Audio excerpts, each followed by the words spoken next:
Ya awalnya saya berangkat dari keluarga miskin, sehingga wajar kalau saya punya cita-cita, punya ambisi untuk bisa bagaimana saya bisa berjuang untuk memperbaiki ekonomi keluarga saya. Maka pada saat itu saya rela untuk mau disuruh-suruh di salah satu kantin di gedung bulu tangkis Catursari.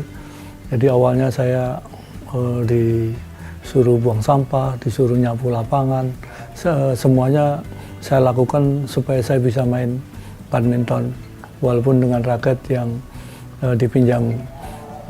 dipinjamin oleh pemilik gedung tersebut. Jadi memang untuk beli raket aja orang tua saya nggak mampu, tapi saya nggak kalah akal. Maka saya rela untuk setiap pulang sekolah, saya mau disuruh-suruh, semua saya jalankan.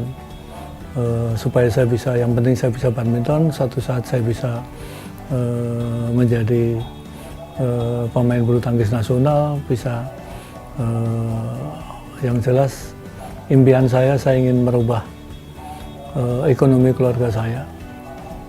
Sukses itu bukan miliknya orang kaya. Sukses itu ternyata juga bukan miliknya orang kota. Jadi dari perjalanan itulah yang saya buktikan bahwa semua suksesan itu berangkat dari tekad, disiplin, kerja keras, dan berpikir positif. Maka saya lakukan semua itu sampai pada akhirnya saya bisa menjadi juara di kota saya, Solo, dalam usia 16 tahun. Pada saat itu hampir seluruh pemain yang ada di Solo hampir sudah saya kalahkan semua, termasuk senior-seniornya, sehingga saya meninggalkan kota Solo itu tahun 78,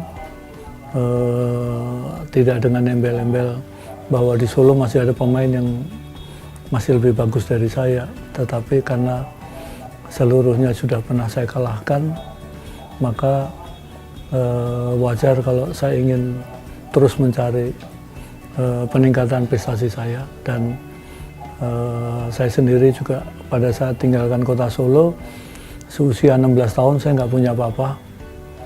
Saya celana panjang aja juga nggak punya, saya nggak bawa raket, tapi saya ingat bahwa pada saat saya menjadi penentu kemenangan bergu junior ASEAN, saya memenangkan Indonesia sebagai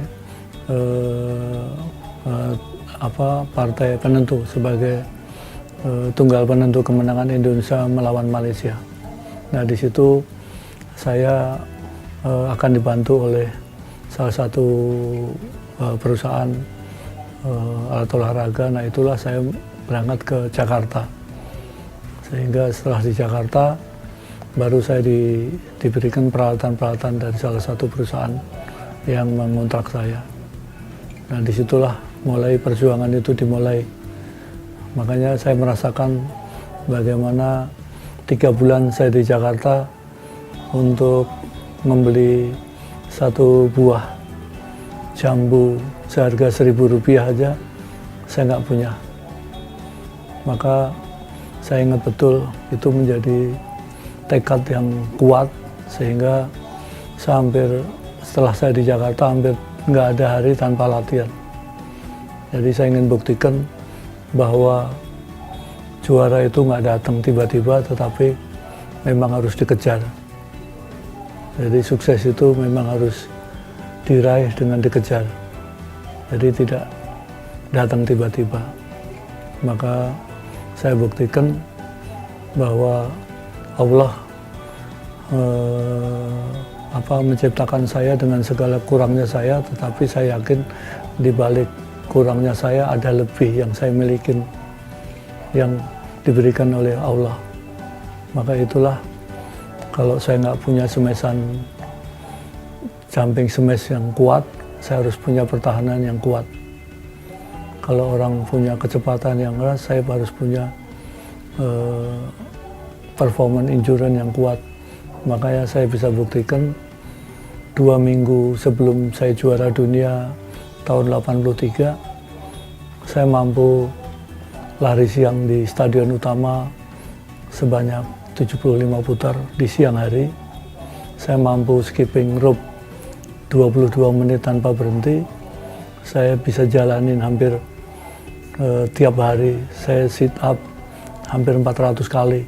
Saya jalani setiap hari, sehingga 2 minggu menjelang saya juara dunia itu saya latihan dengan 8 orang, 9 orang, tanpa keluar lapangan itu saya udah bisa. Maka keyakinan yang besar itulah saya berangkat ke Denmark. Waktu itu hanya dikirim berdua dengan Lim Swee King.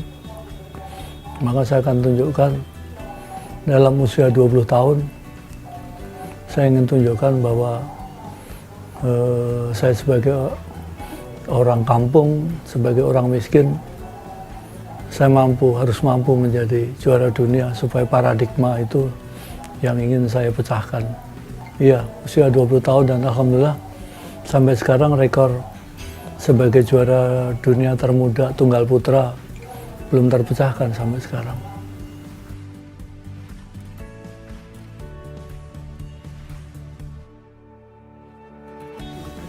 Ya, kegiatan sehari-hari saya